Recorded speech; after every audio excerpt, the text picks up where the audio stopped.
पहले उन्होंने तुम्हें गाटरमान रिएक्शन दी, फिर आपको याद हो उसमें भी इलेक्ट्रोफोडियम एसीटेट, और ये रिएक्शन तो आपको। Hello everyone, welcome back to the channel. My name is Himanshu Agnihotri. आज की इस वीडियो में हम लोग पढ़ेंगे पर्किन रिएक्शन। जो पर्किन रिएक्शन है वो भी आपके एग्जाम के पॉइंट ऑफ व्यू से बहुत ही ज्यादा इंपॉर्टेंट रिएक्शन है, इसे बिल्कुल भी छोड़ के जाने का नहीं है। तो देखो फिलहाल अभी ये रिएक्शन, जैसे आपने एल्डोल, क्रॉस एल्डोल और कैनिजारो वगैरह पढ़ी थी, वहां पे हम लोग alpha beta unsaturated carbonyl group बनाते थे। ये बिल्कुल वैसी ही रिएक्शन आप समझो, बट इसमें अल्फा बीटा कार्बोनिल ग्रुप ना बनके अल्फा बीटा अनसैचुरेटेड एसिड का फॉर्मेशन होगा, ठीक है ना। तो फिलहाल के लिए मैंने आपके लिए लिख दिया ऑलरेडी, आप पढ़ लो कि condensation reaction between aromatic aldehyde and aliphatic acid anhydride. देखो एक तो तुम्हें दो बातें याद रखनी है कि एक तो हम क्या लेंगे, एरोमेटिक एल्डिहाइड होना चाहिए, यानी कि आप बेंजल्डिहाइड ले सकते हो, है ना। देन उसके बाद कह रहा है कि एलिफेटिक एसिड एनहाइड्राइड। अब चाहे इसे एसिड एनहाइड्राइड बोलो, चाहे आप इसे एसिडिक एनहाइड्राइड बोलो, एक ही बात है। In the presence of base is known as Perkin reaction, ठीक है भैया। आगे क्या कह रहा है कि in this reaction an anion of an acid anhydride adds to an aromatic aldehyde to produce alpha beta unsaturated acid. और जो इस रिएक्शन के अंदर अल्फा बीटा अनसैचुरेटेड एसिड बनता है उसे हम लोग सिनेमिक एसिड बोलते हैं, ठीक है ना, सिनेमिक एसिड। तो बाकी मैं आपको रिएक्शन में भी समझा भी दूंगा कि कैसे ऐसा होता है। तो फिलहाल के लिए पहले तो आओ देखते हैं मेन रिएक्शन क्या है। मेन रिएक्शन तो यार ये है कि अगर हमें कहीं बेंजल्डिहाइड दिख जाए, ठीक है ना, कि ये हमारे पास क्या है, बेंजल्डिहाइड है, और अगर आप बेंजल्डिहाइड की रिएक्शन करा दो एसिडिक एनहाइड्राइड से। एसिडिक एनहाइड्राइड क्या होता है बेटा, देखना जरा। तो मैं बोल रहा हूँ CH3 C double bond O and O, और ये कितने, ये दो मॉलिक्यूल। एसिड ऐसे लिखते हो ना आप, एसिड एनहाइड्राइड को ऐसे ही तो लिखते हो, कार्बोक्सिलिक एसिड का डेरिवेटिव ही तो है ये, ऐसे OCH3, है ना। तो मैंने क्या करा, CH3 C double bond O का कितना ले लिया, होल ट्वाइस, और एक ये वाला O, ठीक। चलो तो सबसे पहले आप क्या करोगे, बेंजल्डिहाइड लोगे। बेंजल्डिहाइड की रिएक्शन किससे कराओगे, एसिड एनहाइड्राइड से। और किसकी प्रेजेंस में कराओगे, तो देखो आप कराओगे सोडियम एसीटेट की प्रेजेंस में, CH3 C double bond O Na। और अगले स्टेप में हम क्या कराते हैं, इसका हाइड्रोलिसिस कराते हैं H3O पॉजिटिव की प्रेजेंस में। तो फाइनल प्रोडक्ट जो तुम्हारा बनता है वो क्या बनेगा बेटा, तो देखो अगर मैं बेंजीन, अच्छा चलो ऐसे रहने दो, बेंजीन को बेंजीन ही रहने देते हैं, चाहो तो तुम PH करके भी लिख सकते थे, ठीक, ये ऐसे ही रहेगा। देन उसके बाद यहाँ पे एक CH double bond CH and यहाँ पे C double bond O and OH। अब एक बात बताओ भैया, C double bond O OH यानी कि जो कार्बोक्सिलिक एसिड होता है वो जो भी तुम्हारी पूरी ऑर्गेनिक केमिस्ट्री उसका सबसे बड़ा ग्रुप है, तो इसका मतलब फंक्शनल ग्रुप आपका ये हो गया। डायरेक्टली जिस कार्बन से जुड़ा हुआ है वो अल्फा, और ये जिससे जुड़ा हुआ है वो बीटा। अल्फा बीटा पे अनसैचुरेशन है, और ग्रुप कौन सा लगा हुआ है, एसिड, तो इसी को बोलते हैं अल्फा बीटा अनसैचुरेटेड एसिड। या फिर मैंने अभी आपको बताया इसी कंपाउंड को हम लोग एक और नाम से जानते हैं, क्या, सिनेमिक एसिड, है ना। तो आप दोनों ही बातें ध्यान रखना। ये हमने लिया क्या है, ये हमने लिया है बेंजल्डिहाइड, और बेंजल्डिहाइड की रिएक्शन में कराई किससे है, एसिड एनहाइड्राइड से या फिर एसिटिक एनहाइड्राइड से। तो अगर आपको डायरेक्ट रिएक्शन याद रखनी है तो डायरेक्ट तो आप इतनी ही रिएक्शन याद रखोगे और आपका काम हो जाएगा। क्या कि अगर हम बेंजल्डिहाइड की रिएक्शन एसिड एनहाइड्राइड से कराते हैं इन द प्रेजेंस ऑफ CH3COO, और सेकंड स्टेप में हम क्या कराएंगे, इसकी हाइड्रोलिसिस, तो सिनेमिक एसिड का फॉर्मेशन होगा। अब इस रिएक्शन की क्या मैकेनिज्म है, कैसे इसके क्वेश्चन से आप डील करोगे, तो मैं आपको इसके क्वेश्चन जो जेईई में पूछेंगे वो भी बताऊंगा, और इस रिएक्शन की मैकेनिज्म क्या है वो भी हम देखेंगे। एक बार आप जल्दी से इसका पहले तो स्क्रीनशॉट लो बढ़िया सा।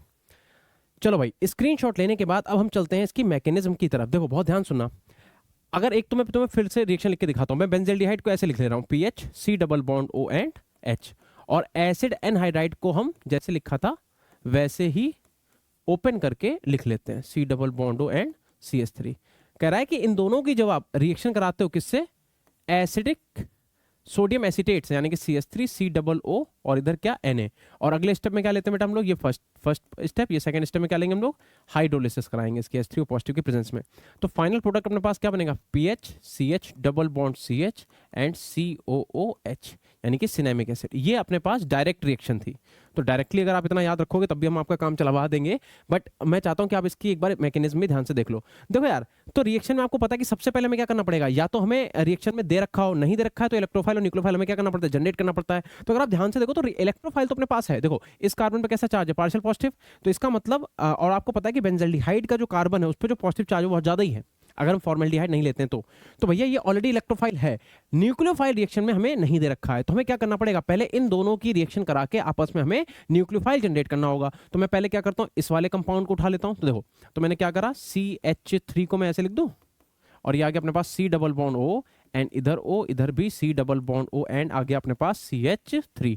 और इसकी रिएक्शन हम करा किससे रहे हैं? सोडियम एसीटेट से। तो सोडियम एसीटेट क्या करेगा? CH3 C double O negative. इतने को देखो आप, देखो भैया ये क्या करेगा? सबसे पहले एसिडिक हाइड्रोजन को निकाल लेगा। तो अगर आप ध्यान से देखो तो ये वाला जो हाइड्रोजन है वो भी एसिडिक है तीनों, और ये वाला भी है, तो किसी को भी निकाल लो। मैंने अपने समझने के लिए इस वाले H को यहाँ से निकाल लिया। जैसे निकालोगे ये वाला बॉन्ड टूट जाएगा इस कार्बन के फेवर में। तो देखो बेटा क्या हुआ, तो ये हो गया अपने पास CH2, इसके ऊपर आ गया नेगेटिव चार्ज, एंड देन उसके बाद यहाँ पे क्या आ जाएगा? C double bond O and O, इधर भी C डबल बॉन्ड O, और इधर आ जाएगा CH3। मैं ऐसा बोल सकता हूं कि रिएक्शन का न्यूक्लियोफाइल हमने जनरेट कर लिया है। तो देखो सबसे पहले आपने क्या करा? सबसे पहले रिएक्शन में हमने न्यूक्लियोफाइल जनरेट कर लिया। इलेक्ट्रोफाइल ऑलरेडी हमारे पास है ही, तो हम क्या करेंगे? इस इलेक्ट्रोफाइल और न्यूक्लियोफाइल की आपस में रिएक्शन करा देंगे। देखो इलेक्ट्रोफाइल कौन है?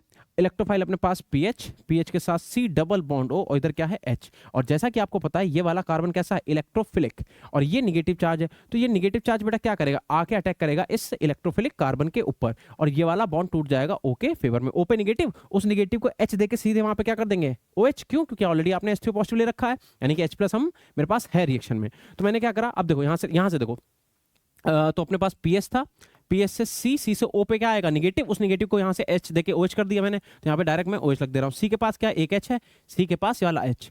देन उसके बाद इस सी ने अटैक करा किस पे? मतलब इस वाले ये वाला कार्बन किससे जुड़ा? इस वाले कार्बन से। तो यहाँ पे क्या है? CH2 है। इस CH2 को भी एक H में ऐसे दिखा देता हूँ समझाने के लिए कि इसका यूज क्या है, कैसे हम इसे डील करेंगे। तो इस कार्बन के पास 2 H थे, एक H ऐसा, एक H मैंने ओपन करके लिख दिया। फिर इस कार्बन से क्या जुड़ा हुआ है? ये वाला C डबल बॉन्ड O, इससे क्या जुड़ा हुआ? O, फिर C double bond O, and इधर क्या जुड़ा हुआ बेटा? CH3। बताओ इतनी बात आपको समझ में आई? इतना करने के बाद अब हम क्या करेंगे? अब हम इस पूरे कंपाउंड को हीट कराएंगे। जैसे ही आप हीट कराओगे, देखो ये पूरा बेटा फंक्शनल ग्रुप है, अगर आप देख पा रहे हो। तो अगर ये पूरा फंक्शनल ग्रुप है तो इसका मतलब क्या हुआ? इसका मतलब ये हुआ कि ये वाला कार्बन होगा अल्फा, ये वाला कार्बन होगा बीटा। अल्फा बीटा पोजीशन पे जैसे आप हीट कराओगे तो यहाँ से H, देखो यहाँ से H इधर, यहाँ से OH इधर, मतलब कि वैसे तो वाटर निकलेगा, समझाने के लिए बता रहा हूँ बस कि यहाँ पे बॉन्ड आएगा तो डबल बॉन्ड आ जाएगा। तो आप क्या करोगे? अल्फा बीटा पोजीशन से H और OH को निकाल दोगे, और वहां पे क्या लाओगे? अनसैचुरेशन, यानी कि पीएच के साथ क्या आ जाएगा? CH, और CH के साथ डबल बॉन्ड। इधर देखो क्या आ गया अपने पास? पीएच आ गया, देन उसके बाद आया CH, फिर डबल बॉन्ड CH, और C के साथ double bond O, C double bond O, and यहाँ पे क्या आ जाएगा? CH3। देखो अभी तक हमने सिर्फ पहला स्टेप ही यूज करा है, अभी जो दूसरे स्टेप में तुम्हें रिएजेंट दे रखा है उसका हमने यूज नहीं किया है। अब बारी है इस रिएजेंट को यूज करने की, जो तुम्हें यहाँ पे H3O पॉजिटिव दे रखा है, इसका यूज करने की। ये क्या कराएगा बेटा? हाइड्रोलिसिस। तो हाइड्रोलिसिस आप कैसे करोगे? तो देखो बड़ी सिंपल सी बात है, आपको क्या करना है? ये वाला जो बॉन्ड देख रहे हो, इस बॉन्ड को पकड़ के आप ऐसे तोड़ो, इधर क्या दे दो? OH, और इसे क्या दे दो? H। तो ये वाला पूरा अपना निकल जाएगा leaving group, CH3 C double bond O और एक OH। और बचा क्या अपने पास? देखना जरा, तो अपने पास बचा पीएच के बाद क्या? CH, then double bond CH, और यहाँ पे क्या आ जाएगा? C double bond O, C double bond O, उससे क्या जुड़ा हुआ है? एक ही अपने पास OH। यानी कि फाइनली आपको जो चाहिए था क्या? अल्फा एंड बीटा पोजीशन पे अनसैचुरेशन और एसिड। तो हमें प्रोडक्ट में क्या चाहिए था? अल्फा बीटा अनसैचुरेटेड एसिड, या फिर जिसे हम क्या कहते हैं? Cinnamic acid. ये हमें मिल गया। तो ये इसकी मैकेनिज्म है। तो इसकी मैकेनिज्म ऐसा कह सकते हैं कि थोड़ा सा डिफिकल्ट है, मतलब बहुत ज्यादा तो नहीं है, बट हाँ थोड़ा सा डिफिकल्ट है। तो आपको इसे बहुत ध्यान से समझ के करना पड़ेगा, ठीक है। और बाकी अब मैं आपको दिखाता हूं कि इसके क्वेश्चंस हम कैसे डील करेंगे। तो पहले तो आप इसका बढ़िया सा प्यारा सा स्क्रीनशॉट लो, क्योंकि ये एक ऐसी रिएक्शन है जो आपकी कॉपी में नोट होनी ही चाहिए, ठीक है। इतना करने के बाद अब चलते हैं हम इसके क्वेश्चंस की तरफ। देखो भाई जेई में आया हुआ क्वेश्चन है, तो सबसे पहले आप इस रिएक्शन को पहचानो। बेंजीन की रिएक्शन HCN से करा रहे हैं और HCl ले रहे हैं, और एनहाइड्रस AlCl3 से। आपने दो रिएक्शन पढ़ रखी थी, एक आपने पढ़ी थी गाटरमान कोच रिएक्शन, है ना, और एक आप पढ़ रहे हो कौन सी? Gattermann reaction. तो गाटरमान कोच में कार्बोनिल लेते थे, अगर आपको याद हो, उसमें भी इलेक्ट्रोफाइल जनरेट करना पड़ता था। ये कौन सी रिएक्शन है? वो गाटरमान कोच थी। ये कौन सी? सिर्फ गाटरमान। तो गाटरमान रिएक्शन में क्या होता है? बेंजल्डिहाइड। तो अगर मैं चाहूं तो डायरेक्ट मैं यहाँ पे बेंजल्डिहाइड बना सकता हूं, बट इन्होंने क्योंकि दो स्टेप में दिया है, तो देखो इस रिएक्शन कैसे करेंगे भाई। देखो सिंपल सी बात है, पहले HCN तो वीक एसिड है, ऐसे रिएक्शन करेगा नहीं। तो सबसे पहले क्या होगा? सबसे पहले हमारा जो HCl है ये रिएक्शन करेगा किससे? AlCl3 से। क्या प्रोड्यूस कर देगा? एक H+ और एक बना लेगा AlCl4-। देन उसके बाद क्या होगा? ये जो HCN आप देख रहे हो, C ट्रिपल बॉन्ड N, है ना। ये क्या करेगा, H प्लस से रिएक्शन करेगा, नाइट्रोजन के लोन पर जाके इस पर अटैक करेंगे और फाइनल प्रोडक्ट आपको क्या मिलेगा, HC डबल बॉन्ड N, इससे भी एक H और यहाँ पे एक पॉजिटिव चार्ज। यही हमारा रिएक्शन का इलेक्ट्रोफाइल है। तो यानी कि जब आप इतना करोगे तो जो आपको ए प्रोडक्ट मिलेगा वो जरा देखना क्या मिलेगा, मैं यहाँ पे लिख रहा हूँ नीचे, ठीक है ना। ए प्रोडक्ट आपको क्या मिलेगा, ये बेंजीन, और बेंजीन से जाके क्या जुड़ जाएगा, CH then double bond NH। याद होना चाहिए आपको, इसे क्या बोलते हैं हम लोग, इमाइन बोलते हैं। अब जब आपने रिएक्शन में इमाइन बना लिया, देन उसके बाद कह रहा है इसकी आप क्या करा दो, हाइड्रोलिसिस। हाइड्रोलिसिस कैसे कराएंगे देखना जरा, तो मैं ऐसे लिख रहा हूं, H2O को ऐसे O, इधर H2, तो यहां से NH3 निकल गया और CHO, यानी कि हमारे पास जो B वाला प्रोडक्ट बना वो क्या बना, बेंजीन, और बेंजीन के साथ क्या आके लग जाएगा, CHO, यानी कि फाइनली हमने बेंजल्डिहाइड का फॉर्मेशन कर दिया। अब मुझे बताओ क्या आगे की रिएक्शन आपको आती है, तो आप कहोगे हाँ सर ये तो हमें जानी पहचानी लग रही है। आगे क्या कह रहा है, आगे आपसे ये कह रहा है कि भैया अब जो तुमने बेंजल्डिहाइड बनाया उसकी रिएक्शन देखो किससे करा रहा है, एसिड एनहाइड्राइड से इन the presence of sodium acetate. और ये रिएक्शन तो आपको आती है, कैसे भैया, जैसे ही आप ये करोगे तो क्या बनेगा, अल्फा बीटा अनसैचुरेटेड एसिड, है ना। लेकिन वो तब बनाओगे जब उसके हाइड्रोलिसिस कराओगे। हाइड्रोलिसिस कराने से पहले का प्रोडक्ट देखो, हमने हाइड्रोलिसिस कहां पर कराई थी, यहां पे, तो हाइड्रोलिसिस कराने से पहले का प्रोडक्ट यही हुआ। तो यानी कि आप इसी को वहां पे क्या करोगे, कॉपी पेस्ट मार दोगे, यानी कि अपने पास इस वाली रिएक्शन के बाद जो आप प्रोडक्ट यहां पे लिखोगे, आप लिखोगे पीएच, पीएच से क्या लिखोगे, CH double bond CH, and इसके साथ क्या था, C डबल बॉन्ड O, इधर O, और थोड़ी जगह कम है तो इसे आगे हम बढ़ा लेते हैं, थोड़ा सा इधर बढ़ा लेते हैं, ठीक है ना। ये एरो भी आ गया साथ में, इधर देखो, ठीक। और यहाँ पे क्या था, O के साथ वापस से C double bond O and CH3। अब देखो यही अब तुम सोचो, अगर तुम्हें मैकेनिज्म नहीं आती होती तो तुम्हें ये वाला प्रोडक्ट नहीं पता होता, तुम्हें ए पता चल गया, तुम्हें बी भी पता चल गया, बट ये जो सी वाला प्रोडक्ट है ये आपको नहीं पता चलता, क्योंकि आपने तो मैकेनिज्म पढ़ी नहीं है। इसीलिए हम तुम लोगों से कहते हैं बार बार कि भैया मैकेनिज्म पढ़ना बहुत ही ज्यादा इंपॉर्टेंट है। अगर तुम्हें फाइनल रिएक्शन तो आती, तुम्हें पता है कि अब इसका हाइड्रोलिसिस कराएंगे तो क्या होगा, इसके बाद तुम्हें पता है कि यहाँ हमने क्या करा, इधर हमने दिया OH, इधर हम दे देंगे H, तो फाइनल प्रोडक्ट क्या बन जाएगा, अल्फा बीटा अनसैचुरेटेड एसिड। लेकिन व्हाट इफ कि अगर आपको ये नहीं पता होता, इसकी मैकेनिज्म नहीं पता होती, और मान लो तुमसे सी वाला प्रोडक्ट ही पूछ देता, डी, तुम वो डी खुद ही बोल देता कि डी तो हमारा क्या सिनेमिक एसिड है, लेकिन कहता सी वाला प्रोडक्ट बताओ, तो आप नहीं बता पाते। इसीलिए मैकेनिज्म आपका पढ़ना ज्यादा इंपॉर्टेंट है, ठीक है। अच्छा इधर क्या आ जाएगा बेटा, यहाँ पे आ जाएगा C double bond O and इधर क्या आ जाएगा OH, यानी कि हमारे पास अल्फा बीटा अनसैचुरेटेड एसिड का फॉर्मेशन हो जाएगा, ठीक है ना। और अगर आपको इसे इसके टर्म में लिखना है तो आपको कुछ नहीं करना, बस बेंजीन की जगह पे, मतलब पीएच की जगह पे बेंजीन लिख दो। जब आप ऑप्शन देखोगे, मैंने इसके ऑप्शन नहीं लिखे हैं, तो आपको ऐसा दिखेगा कि ये एज इट इज, और यहाँ पे क्या आ गया, CH डबल बॉन्ड CH, और यहाँ पे COOH। चार ऑप्शन में से एक ऑप्शन आपको ये दिख जाएगा, ठीक है ना। तो इस तरीके से हम लोग इसके क्वेश्चन करेंगे। एक क्वेश्चन और इसका देखो, तो पहले आप इसका स्क्रीनशॉट लो, और आई गेस आपको शायद ये ना दिख रहा ऊपर का, तो थोड़ा सा इसे मैं छोटा कर देता हूँ, ठीक है। अब जल्दी से इसका स्क्रीनशॉट लो, फिर हम चलते हैं एक और क्वेश्चन देखते हैं। इसका बहुत ही बढ़िया रिएक्शन है और बहुत ही ज्यादा इंपॉर्टेंट है, और ऐसा कुछ डिफिकल्ट भी नहीं है, ठीक है ना। तो भैया इसका स्क्रीनशॉट आपने अगर ले लिया है तो हम चलते हैं आगे। अगला क्वेश्चन देखो, अगले क्वेश्चन में क्या कह रहा है, ये एक और बढ़िया सा क्वेश्चन आ गया। देखो सबसे पहले क्या कह रहा है, अब देखो इसमें डायरेक्ट इन्होंने पहले स्टेप में ही तुम्हें क्या करा है, पर्किंग रिएक्शन दे रखी है। पहले जब तुम पहला रिएजेंट देखोगे वो देख के तुम्हें समझ में आ गया कि यहाँ पे CHO है, मतलब बेंजल्डिहाइड है। अब देखो, अब ये कंफ्यूज मत हो ना कि सर आपने तो बेंजल्डिहाइड बताया, यहाँ पे NO2 लगा। भैया तुम्हें बेंजल्डिहाइड का तो पता है ना क्या होता है, NO2 जैसा लगा उसे वैसा ही लगा रहने दो पहले स्टेप में। अच्छा जिन बच्चों को ये नहीं पता AC2O क्या होता है, AC का मतलब एसीटेट आयन ही होता है, ठीक है ना।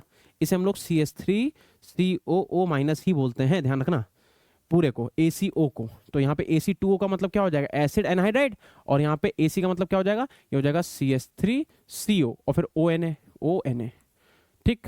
तो ये और ये एक ही चीजें, ध्यान रखना, और ये तुम्हारा एसिड एनहाइड्राइड। अब देखो बार बार हमें मैकेनिज्म पूरी करने की जरूरत बिल्कुल भी नहीं है, हमें पता है, तो हमें पता है तो हम डायरेक्ट लिखेंगे। देखो यहाँ पे जगह नहीं, नीचे लिख रहा हूं मैं कि यहाँ पे क्या आया, बेंजीन आया, एंड ये हमें ए प्रोडक्ट बनाना था, ठीक है ना। बेंजीन के साथ इधर क्या आएगा, इधर आएगा CH, then double bond CH, then COOH, alpha beta acid का फॉर्मेशन कर दिया हम लोगों ने। NO2 को हमने भैया छुआ ही नहीं, क्योंकि हमने NO2 को लेके कोई भी मैकेनिज्म नहीं पड़ी थी, तो NO2 को आप एज इट इज लगा रहने दो। देन उसके बाद इतना करने के बाद ये आपकी पर्किंग रिएक्शन हो गई। इतना ये जो आपने रिएजेंट यूज किया, ये कौन सी रिएक्शन है, ये हमारी पर्किन रिएक्शन हो गई, ठीक है। लिख देता हूं मैं यहाँ पे, ये तुम्हारे पास पर्किन रिएक्शन हो गई। नाउ इसके बाद देखो आगे अब क्या कह रहा है, पहले क्वेश्चन में क्या था, उन्होंने पहले तुमसे कुछ और कराया, पहले उन्होंने तुम्हें गाटरमान रिएक्शन दी, फिर तुमसे उसकी पर्किन रिएक्शन बनवाई। इसमें इन्होंने पहले पर्किन रिएक्शन दे दी, अब तुमसे कुछ और करवा रहा है। तो देखो ये तुमने कर लिया, उसके बाद तुमसे कह रहा है कि इसकी रिएक्शन, अब जो तुमने कंपाउंड बनाया A है, इसकी रिएक्शन कराओ FeSO4 और NH3 से, और B बनाओ। तो B मैं वहीं पे लिख देता हूं, ठीक है ना, यहाँ पे अच्छी खासी जगह है, इसे लिख लेते हैं। देखो भैया FeSO4 NH3 कुछ नहीं होगा, बस रिडक्शन होगा किसका, NO2 का। और NO2 का रिडक्शन किस में होता है, NH2 में होता है। तो जहां पे NO2 ग्रुप लगाया वहां पे आप क्या करोगे, NH2 ग्रुप लगा दोगे। तो ये बेंजीन को आप एज इट इज रखो, देन उसके बाद यहाँ पे आ जाएगा CH double bond CH and COOH, और जहां पे आपने NO2 लिखा है वहां पे आप क्या करोगे, NH2 कर दोगे। अब यहां से जो स्टेप है वो आपको थोड़ा ध्यान से देखना पड़ेगा। देखो कह रहा है इसकी रिएक्शन आप करा दो किससे, HCl से, और इन द प्रेजेंस ऑफ हीट, यानी कि हीट की प्रेजेंस में डिहाइड्रेशन करा दो। तो बेटा देखो, अगर मैं इस NH2 को ऐसे लिख दूं, ऐसे, डिहाइड्रेशन का मतलब क्या होता है, वाटर मॉलिक्यूल निकाल दो, यहां से वाटर मॉलिक्यूल निकाल दिया, बचा क्या, इधर NH बचा, इधर CO बचा। तो यहां पे कहीं ना कहीं एक इंट्रा मॉलिक्यूलर रिएक्शन का फॉर्मेशन होगा।